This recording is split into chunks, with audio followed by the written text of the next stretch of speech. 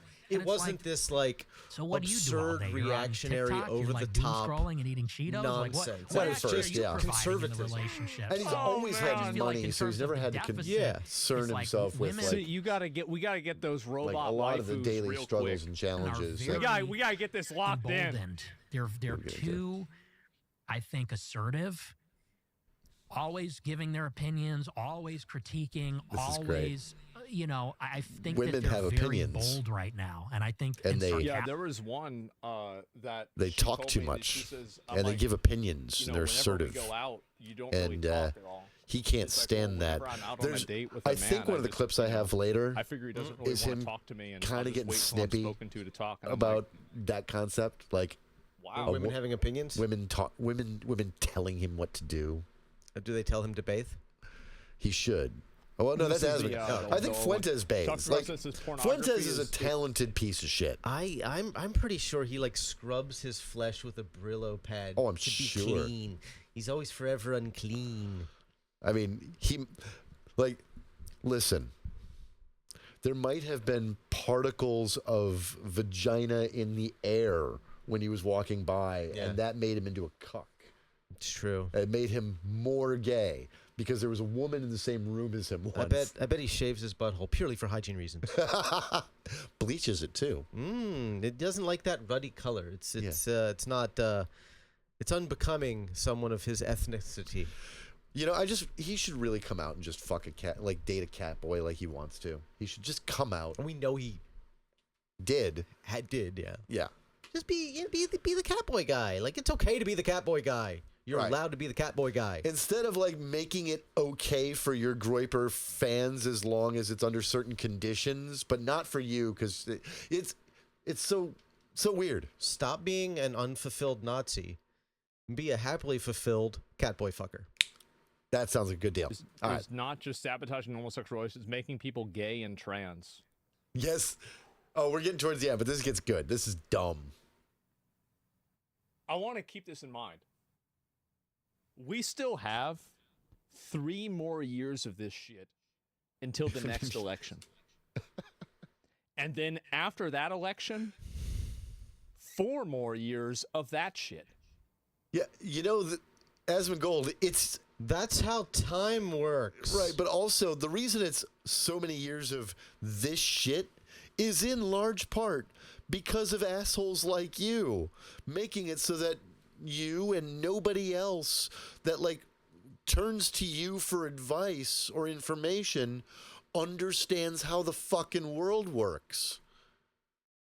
Like, your dumb ass is largely responsible for much of the stupidity that we're dealing with. Oh, yeah. Yeah, it's a whole lot. Yep.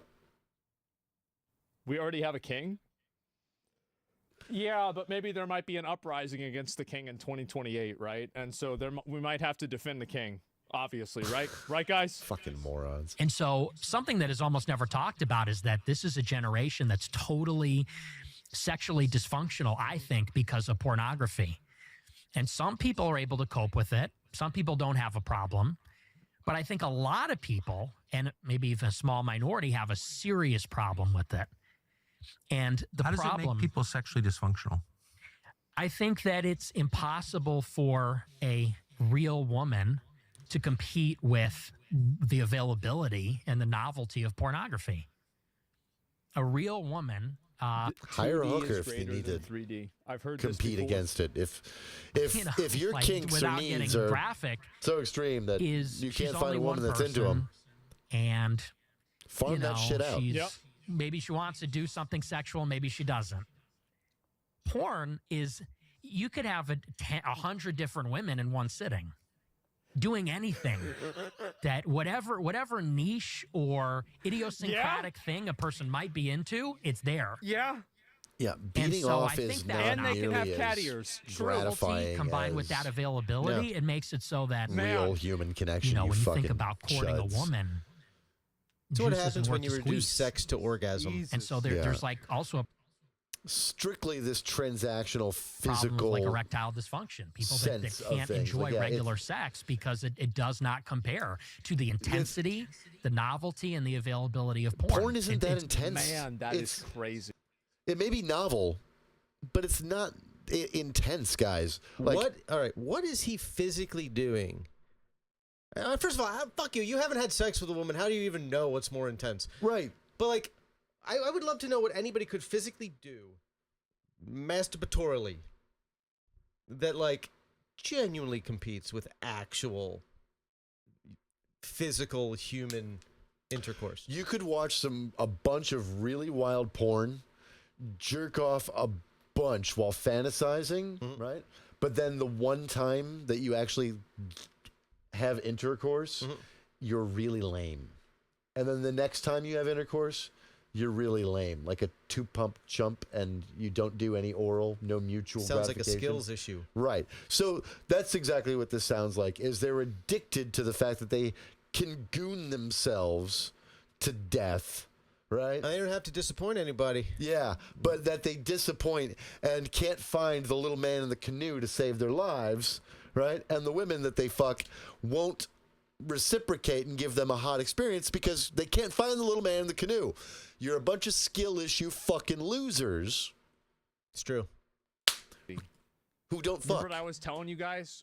I wasn't joking, but y'all thought I was joking about people that could only be attracted to animals that don't exist. Remember whenever I would say that all the time and everybody would be laughing? There's not as many people laughing anymore, are they? No, There's because more some people guy on agreeing. 4chan is into ponies, and other people are into dragon porn. Yeah, there's a Hyper-stimulation. weirdo for everything. And People have always so I wanted think to fuck that's ponies. sabotaging a Yeah. lot of normal But there's a sexual weirdo relationships. for Seems like everything. making a lot of people These gay. overly too. online and fucking trans. You losers. think that's true? 100%. What is that? What is that? I think that the novelty is a huge part of that. I think that if you are somebody that uses pornography multiple times per day, which many people do, Actually, Yeah, so you get bored of like one thing and then you want to do something else. Maybe, I don't know. You're going to hear the greatest line absolutely. in this. that's a lot of jerking off. it's a huge problem. Who? Actually, Oh, absolutely. that's a lot of jerking off. It's a huge problem. This might be one of the best interviews. I gotta tell you I guys. have to agree with you, This might Asmongold. be one of those Tucker top Carlson tens. going, that's a lot of jerking off. Whoa! Like It's so- incredulously. But seriously. Yeah. Oh, Dear God. Yeah. And, you know, if you're doing that multiple times a day, every day, for years, since you're a kid, Yeah. well, eventually you It's the only quote that get mattered. bored. Yeah. And you want to move Fuck on to something more extreme. a human. And you're Try it. kind of, it's It's operates, nice. I think, I similar guess let me guess, psychopaths killing animals than killing people? to like a drug. You Oh. kind of have the same kind Okay. of resistance to it Yeah. that you would to a drug, or tolerance for it. And you're always chasing that initial feeling the first time. Develop you an used it, or the emotional first time you connection saw a with certain another thing. human being And I think at an eventually you intimate just level. chase more taboo, more transgressive. Yep. And I think Start maybe getting some naked people are with them, more step prone by to that step. than other people, Yes. going in a It's really not hard. good direction. How Charlie Sheen Involving got heavy into- petting and Yeah. kissing. through just And work being your jaded way and looking towards for something more transgressive. mutual just a gratification, fact. oral, then intercourse. And there's something too right? about And if you do all of those what it things does in when that you order, look at it. it's When you- way 'cause better than people jerking don't off realize several that times it a is day. a fundamentally Yeah. different By experience a lot. Might be less convenient. being Yeah, yeah. involved But in intercourse and also- versus watching You could also do other both. people You could do have both. You could do both. You intercourse. could And do I think that. that actually You can does look at something porn. to I'm not you. sure, And but jerk What do you off. mean? And I then think like that, you know, for example, have human I think interaction. Steve Saylor with, has written about a member this, that there's multiple whatever, kinds of transsexuals. you desire. Yeah. Look, there's And he says that one there's something kind of about, transsexual about is Mary somebody wasn't that entirely likes the wrong. Every idea once in a of while, seeing that first themselves as a woman. shot out of the gate comes a little too Yes. quick, Yeah. right? And I think that So you know what? one of the theories Go for ahead. that is you watch Spank a man one having out sex before with you a go on woman the that pipes. isn't you Clean the so pipes. much. You kind of Prime- achieve an identity with the woman in like a Prime weird, the sick engine way. so that You it's almost got a little bit more identify with the runtime. woman. Oh, shit. So there's weird things that happen warm it up a when little you're bit. Yes. Warm it up. You know? watching that You don't and wanna- having such wanna go in strong there cold. emotional and I haven't had that happen yet. sexual experiences with it. Yeah, not yet. Okay. So that was That was that segment. So they end that conversation. So I didn't want to go on to the other one and make you clip out and find that clip from the beginning. But Tucker and Fuentes then go on to say that they both want to throw everybody who makes porn in prison because they're already violating laws and they're human traffickers, and that what they're doing is evil. And that's the solution. Because again, the people who talk about freedom are the ones who want to take it away the most. Oh, God. And they don't believe in a First Amendment protection for porn. All right. Now, that was the kinder, gentler, softer version of Nick Fuentes, and that was Asmongold's dumbass. And we're going to give you a little bit of a supercut. I don't know if we need to do the whole 10-minute. I'm going to upload the whole 10-minute supercut. Okay. But we're going to give you a sampling. I'm going to upload this as a separate video that anytime you see somebody try to normalize Nick Fuentes, you can come back and you can watch and be like, oh God, no. Yeah. Oh, God, no. Let's enjoy this. Max says if I take 1 hour to cook a batch of cookies and Cookie Monster has 15 ovens, working 24 hours a day, every day for 5 years, how long does it take Cookie Monster to make 6 million batches of cookies? I don't know. That's a good question. Certainly, oh, no. It doesn't really sound correct to me. Wait a second. It takes 1 hour to cook a batch of cookies. Semi, right? So and you have 15 ovens, probably in 4 different kitchens, right? Doing 24 hours a day, every day for 5 years. How long would it take? Systematic murder of the Jewish people during the Holocaust. I don't know. It certainly wouldn't be 5 years, right?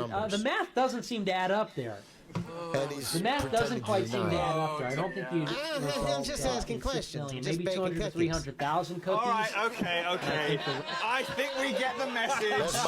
Control your bodies. Guess what? Guys win again. You will never control your own bodies. Your body, our choice. Cet influenceur masculiniste célèbre le score de Trump le soir de l'élection présidentielle américaine. The feel when you're totally not pressed. The feel when we control your bodies. Hey, bitch, we control your bodies. Guess what? Guys win again. Okay, men win again. And yes, we control your bodies. Hi.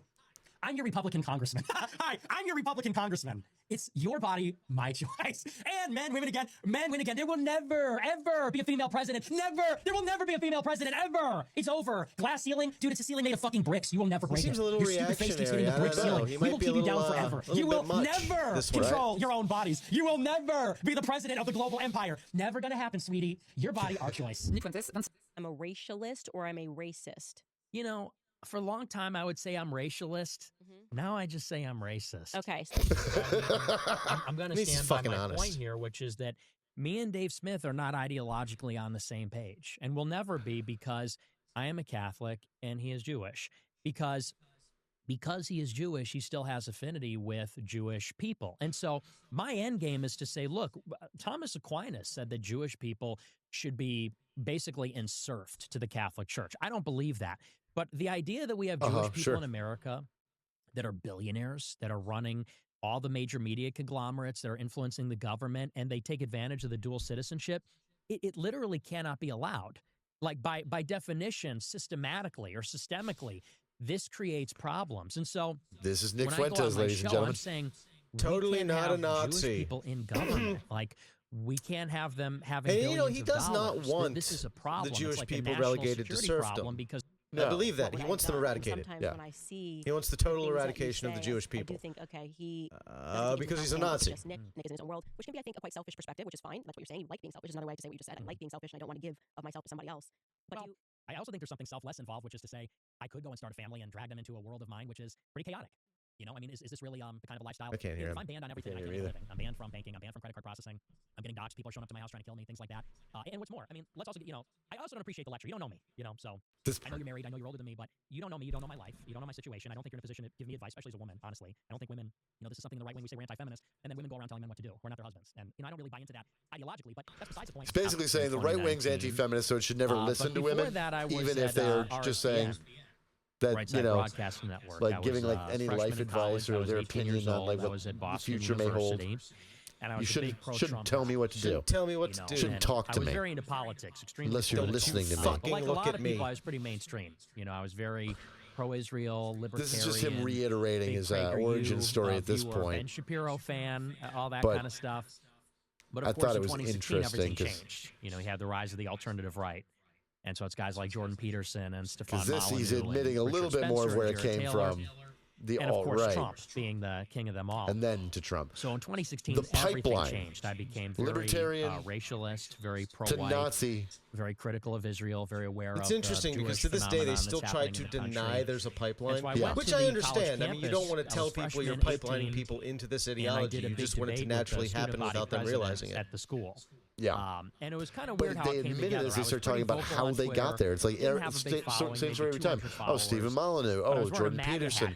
Oh, a bunch of Ben Shapiro, but then they got critical of Israel. And then yay somewhere in the future. 5 years ahead. Okay, let me ask you some of these questions. So you do have ideas that there shouldn't be interracial marriage. I've seen those clips. Can you explain why that is? Yeah, it's not that I don't think there should be interracial marriage. I'm Catholic, so as you know, it's not a sin to be in an interracial marriage or relationship. But I am racist, I would say. I believe in the races. I believe there are white people and black people and Hispanics and Asians, and I think that it's a core part of our identity. It's who we are. And there's he's not shy about saying it when he's not trying to whitewash it. And, exactly. Pat Buchanan said this. He said, this part was important for this reason. reason. It's not everything, but it isn't nothing. And I definitely lean more towards the latter, which is it really is a core part of who we are.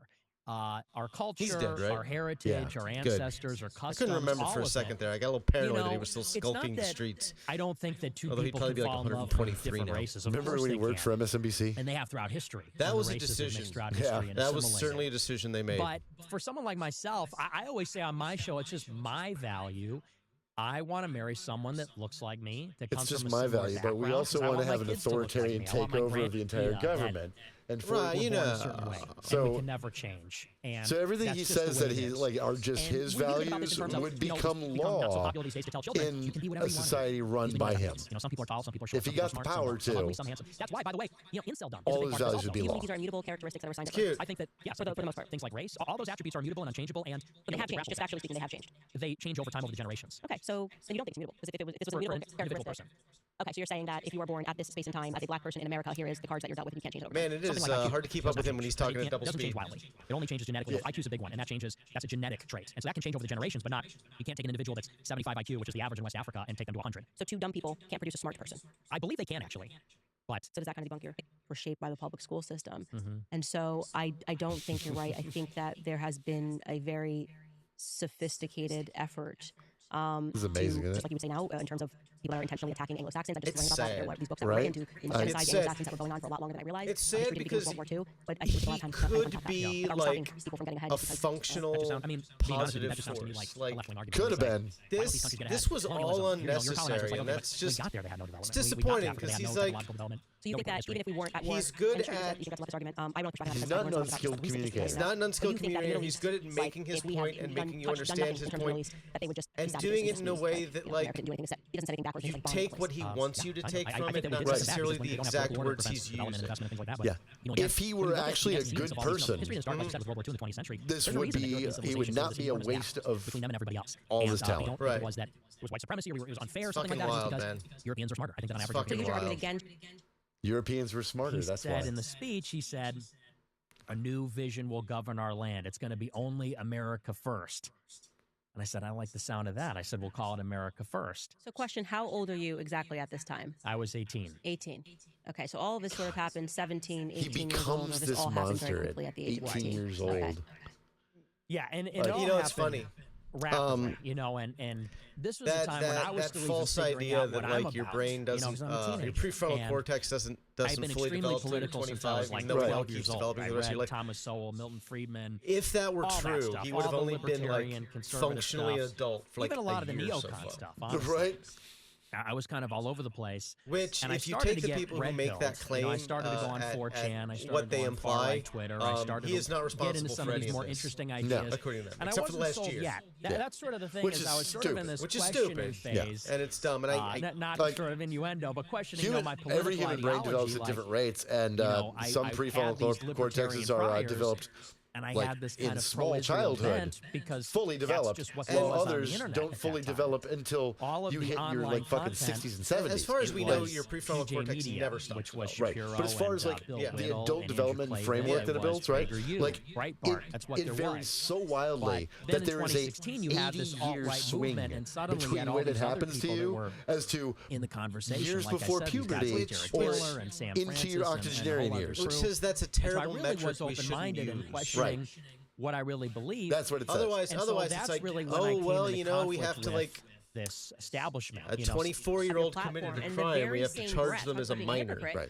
You're going after Dave Smith. We for what? realize Like, that why is he doing 18 Dave is about Smith the right Jew? sweet I'll spot tell for you. most Can I things. explain Yeah. why? I'm telling you why. Because So you're my near feeling complete on in Dave your Smith physical is, although I development, like him, near complete in your mental is that, development. look, he is Jewish. I think I've always He's been of also the mind. I've libertarian. become Maybe of the mind. 21's fine. means I've that, become of the mind you know, when that he like talks about, for just example, the because it would situation in prevent Iran or Israel, people who were he's an legal anti-war adults guy. He from says, you know, being Trump is a in war criminal high who school needs to be impeached. with minors. Maybe I don't believe 19. in any of that. I don't care Sure. that Trump A little more violated of a international little more law. I care that he's 'cause you're- influenced by a foreign unless you have government. failed And a grade, you're Dave out of high Smith is school. somebody Right. who, because he's You a are paleo in the libertarian, adult like Murray world one way or another, Rothbard, whether like you're in Ron college Paul, or like in a the lot of these workforce. guys. By 19, he is you are someone who, doing things that one because would he's expect an anti-war, adult is sort of to do. forced. Sure. At to 18, confront the Israel 18, lobby, you're still because it's very somebody, often in high he's school, not a living at religious home, Christian. He's a dating a religious minor. Jew or agnostic or atheist. Right. Like, He's not and I really a think right-wing guy. He's a making libertarian. the age of He's not a majority just religious 1 year older. I think 21. He says that he's proud of being Jewish. That he's seems proud of his unnecessary. ethnicity. He's proud of It Jewish does. It seems a Should bit he not be proud that he's, protectionist. you know, like, I do he's think just it's born weird this that we way? have a Here's the two-tiered point, though, system where is- it's like you're so he's you're not, an Smoking adult and drinking, really but contracts are 100% fine. aligned with joining my the view. military. Yeah. Now here's why Like that die matters. for your country. I think can't that have a beer. It doesn't. Right. no, it That's does. weird It to doesn't. me. It doesn't. Can't I'll tell drink you why. tea. And Yeah. to put it Is very weird to succinctly, me. I think that 18, that makes this I don't know. conversation Yeah. about Israel has blown up. It's gotten out of their control. Everyone's getting red pilled. They want to Everyone's control getting the red-pilled. conversation. And I think that Dave Smith is somebody that because he's Jewish, because he's libertarian, they have selected him as a convenient spokesperson for it. Because he's not really Dave he Smith doesn't really have a is an problem with anti-Zionist, Jews right? and their Jewishness. And so, He doesn't really talk about the whole fifth column aspect of it. do you hear that paranoid nonsense? I don't even know anymore, dude. I got nothing. That was the grift. Give us all your fucking money. I turned off the camera by accident.